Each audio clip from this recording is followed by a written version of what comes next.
Add-on series part 3. இன்றைக்கி நம்ம பார்க்க போகிறது டயர் கவர். இந்த கவர் ஏன் ஆட் பண்ணணும், எப்போ யூஸ் ஆகும்? சப்போஸ் இந்த கவர் இல்லாமல் ஒரு வண்டியில் டயர் பர்ஸ்ட் ஆகி ஆக்சிடெண்ட் ஆச்சுன்னா வண்டியில் ஆகிற டேமேஜுக்கு இன்சூரன்ஸில் கிளைம் கொடுத்துருவாங்க. டயருக்கு கிளைம் அமௌண்ட் வராது. இது இல்லாமல் ஆணியாலேயோ இல்லை கல் அடிபட்டோ உங்களுக்கு டயர் டேமேஜ் ஆனாலும் இந்த கவர் இருந்தால் மட்டும்தான் உங்களுக்கு கிளைம் அமௌண்ட் கிடைக்கும். அலாய் வீல்னால டயருக்கு ஏதாவது டேமேஜ் ஆச்சுனாலும் டயர் கவர் இருந்ததுன்னா உங்களுக்கு கிளைம் எடுத்துக்க முடியும். இந்த கவர் யாருக்கு ரொம்ப தேவையாக இருக்கும்?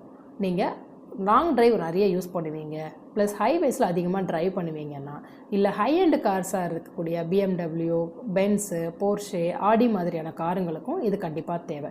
ஏன்னா அதில் ஒரு டயரோட அமௌண்ட்டே 30,000 to 40,000 இருக்கும். நான் சிட்டிக்குள்ளே மட்டும்தான் மேக்ஸிமம் யூஸ் பண்ணுவோம் அப்படின்னு நினைக்கிறவங்க, இல்லை எனக்கு காஸ்ட்டும் கம்மியாக வேணும்னு நினைக்கிறவங்க இந்த ஆட்-ஆன் கவரை தவிர்த்துக்கலாம். இந்த கண்டென்ட் யூஸ்ஃபுல்லாக இருந்தால் நீங்கள் லைக் பண்ணுங்கள்.